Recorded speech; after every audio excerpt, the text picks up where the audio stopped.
This engine, we've only just finished rebuilding it, and it's got new old stock Solex carbies on it, which were a bit of a find from the owner, and it's had minor cam or mild cam and minor headwork, and it's got a good exhaust system on it, and apart from that it's fairly original.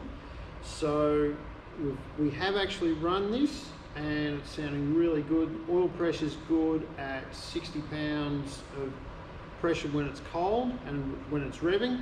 When it gets hot, it drops down to about 38 pounds of oil pressure at idle. So everything's looking really good, and we'll just fire it up and show what it's like.